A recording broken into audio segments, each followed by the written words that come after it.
Good afternoon. My name is Frederick Keystar II. I'm a junior finance major from Atlanta, Georgia, and we are the Wolves of Wall Street. And I'll be presenting to you guys today our top five report. Just start off, I'd like to say that we made a total of $451,087. $87 from either gain to a portfolio, and 19 stocks produced out of that. The top five stocks were Apple, PayPal, Comcast, Amazon, and Google.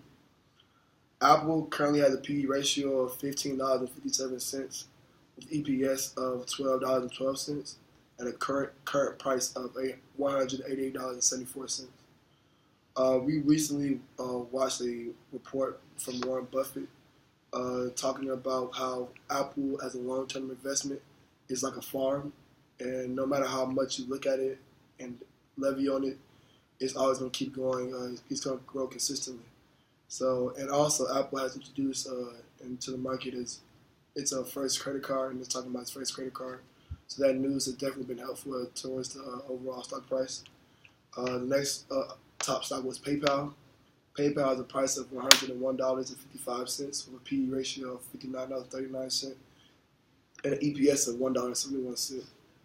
And a big news story about them is there should be in the works with Instagram as to improve their overall shopping experience. And so Instagram is looking at PayPal to help them with the shopping experience, which is undoubtedly will be helpful to their overall stock price.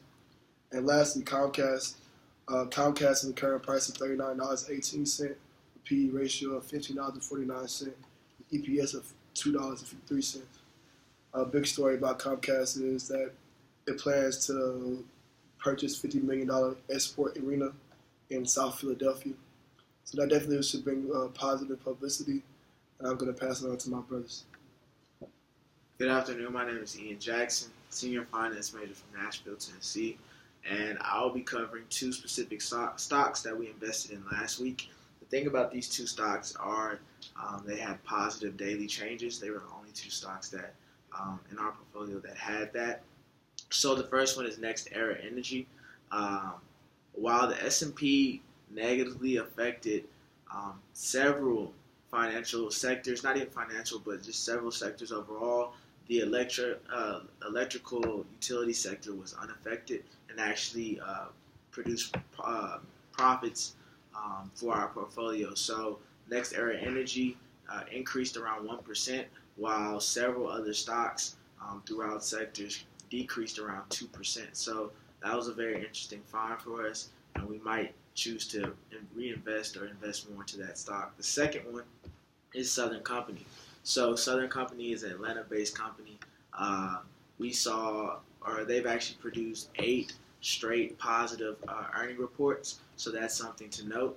Another thing is analysts are continuing to increase the EPS estimates for this stock, so that gives us positive confirmations for our investment in that stock. So NextEra Energy and Southern Company are two stocks that we are very confident about moving forward with the rest of our trading. I'll pass it off to our next one. Good afternoon. My name is Caleb Roberts. I'm a junior finance major from McDonough, Georgia, and I'll be covering two stocks that we had in the independent oil and gas sector. To start off, the independent oil and gas sector, around December, actually took a big hit, and every company in that sector ended up losing roughly about 20% of their price. And we decided to invest in two of these companies because we started seeing that they were actually bouncing back from this drop. One of them was Hess Corporation. We invested 20,000 shares in it at a price of $56.73. The reason why we chose Hess is because in the past month, they've seen an increase of about 4% of their price. And on top of that, they had an average ROI of 1.5%. And the only negative about this stock was that last reporting of their income, they had a negative income of $328 million. But we still saw some promise in this stock, so we went forward as a risky stock to go after. The next stock we had was Apache Corporation. We purchased 30,000 shares of them at a price of $35.38. We believed that this was going to be a more comfortable stock to off-balance purchasing Hess because they had seen a 4.3% increase in their price for the past month, and also they had an average ROI of 3.6%.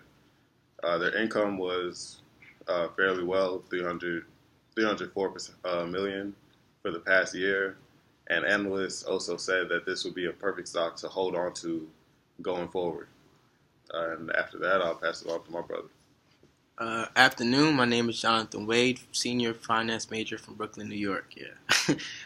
So I'm going to talk about two stocks, Brunswick and Comcast. We already briefly talked about Comcast being on our top 5. Some statistics behind that and our strategy was that they trade at just 14 times earning, and they have a 23% earning growth this year and a 10% growth for 2019. On the revenue front, estimates call for almost 6% growth this year and 2% growth in 2019. And so this just pretty much reveals that there's a lot of room for improvement within their company to grow. There's a type of consistency that's coming from their company as well, being that Comcast is really huge in the industry when it comes to like TV and media and things along that line.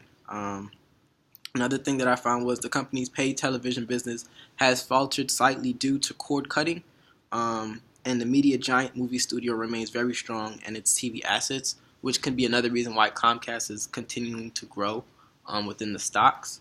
The strategy behind that is Comcast is very relevant and is very consistent with what they're doing in their business, and for that reason, as you can see with our portfolio, is the reason why it's top 5 and why it's doing so well. Other investment that we did was Brunswick. We invested $10,000 into that. We found and researched that the Chicago area company doubled down in areas such as boating and fitness equipment, and indeed, strategy behind us investing in that was just also growth. The diversification that's going in Brunswick with opening into boat companies and touching into bowling and things like that. For that reason, we thought that there would be a plan with profits increasing. And so I'll just give it off to my brother. Good evening. My name is Drew Talley. I'm a senior business finance major with Minor Computer Science from Richmond, Maryland. And today I'll be discussing our bottom 5 stocks, or the stocks that produce the least in our portfolio, and the approach for next week. So I want to start off with the bottom. As my brother Keith said, we had 19 stocks producing out of the 35, which means 16 stocks that we had were actually not producing that well in our portfolio. The bottom 5 stocks we had were AppTV PLC, which lost us $78,000. Then we had the Walt Disney Corporation, which lost us $81,000. And then we had Alibaba Group, which lost us $108,000. And then our 2 biggest losses were from BB&T and Sony, each both together losing us $1 million. BB&T lost $502,000, while Sony Corporation lost $555,000. Seeing that drastic change, because Sony and BB&T used to be high producers in our portfolio, we looked up reasons why they were losing. The reason why Sony was losing was because they're losing out. PlayStation's, their most producing game system, is not actually being bought that much anymore. Their competition is coming from Google. Google's creating their own iCloud mobile game, or not mobile game, but mobile gaming platform, which is taking away the competition from PlayStation. It's kind of good and bad news for us because we're invested in Google, so we were going to produce from that, knowing that they're one of our top 5 stocks producing, maybe from that. While we're also losing for Sony, so we're going to have to evaluate how we're going to move forward from that. BB&T is losing due to a merger between SunTrust. The area around where the merger is happening, they are against it because they're saying it's not good for the community. And since so many people are against it, people in the stocks are pulling out, making them drop. So we're going to have to, our idea is probably to not be attached to BB&T or SunTrust until after the merger, depending on how it goes. Our approach for next week is to reevaluate the 16 stocks that aren't producing, see if what we need to sell, or look up articles or advice to see if they will have a fluctuation rise anytime soon. And the next 3 stocks that we're actually looking into are 2 are part of the media group.